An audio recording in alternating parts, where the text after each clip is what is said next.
Top quality और consistent performance के लिए सिर्फ सिल्वर पंप्स एंड मोटर्स, नाम याद रखना। વિગતવાર સમાચારોની વાત કરીએ તો અમદાવાદની ખ્યાતિ હોસ્પિટલ અંગે વધુ એક પર્દાફાશ થયો છે।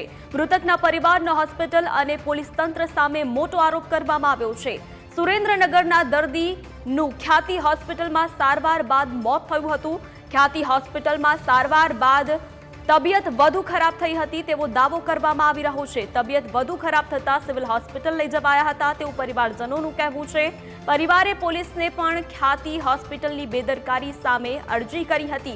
પોલીસે તે સમયે યોગ્ય કાર્યવાહી ન કરી હોવાનો પરિવારે આક્ષેપ કર્યો છે। પોલીસે યોગ્ય તપાસ કરી હોત તો બોરીસણા હત્યાકાંડ ન સર્જાયો હોત।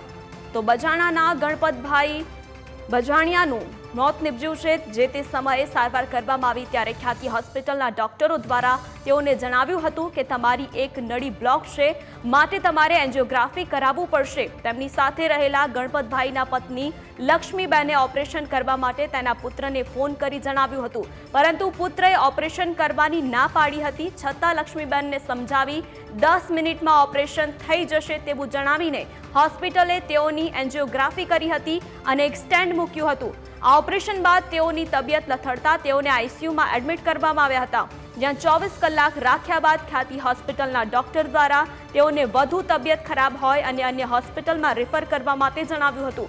આથી પરિવારજનોએ સિવિલ હોસ્પિટલ ખાતે સારવાર માટે ખસેડવામાં આવ્યા હતા। તો બીજી તરફ પરિવારજનોનો આક્ષેપ છે કે જો પોલીસે તે સમયે યોગ્ય તપાસ કરી હોત તો કડીના બોરીસણા ગામના 2 વ્યક્તિઓના મોત નિપજ્યા ન હોત અને આ હત્યાકાંડ રોકી શકાયા હોત, પરંતુ ક્યાંક ને ક્યાંક પોલીસની પણ બેદરકારી સામે પણ તેઓ આક્ષેપ કરી રહ્યા છે। હવે ત્યારે ખ્યાતિ હોસ્પિટલના ડોક્ટરો, સ્ટાફ અને સંચાલકો સામે કડકમાં કડક કાર્યવાહી કરવામાં આવે તેવી પરિવારજનોએ માંગ કરી છે। ઓપરેશન કર્યા પછી તરત જ એમની તબિયત લથડતા એમને આઈસીયુમાં દાખલ કર્યા। આઈસીયુમાં લઈ ગયા પછી અંદર કોઈને જવા નતા દેતા।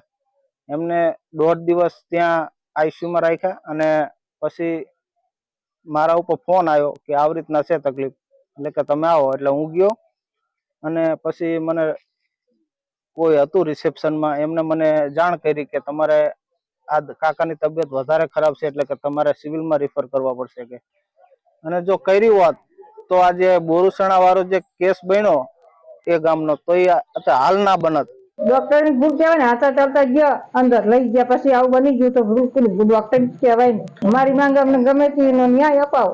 અમે ગરીબ માણસ છીએ, કોઈ અમારા આધાર નથી। અમે તો અહીંયા ગરીબ ખાવા ગયા છીએ, અમારે કોઈ નથી, ઘરનું પોતાનું મકાન નથી કે મારે કઈ નથી, જમીન નથી, કશું નથી, નિરાધાર છીએ।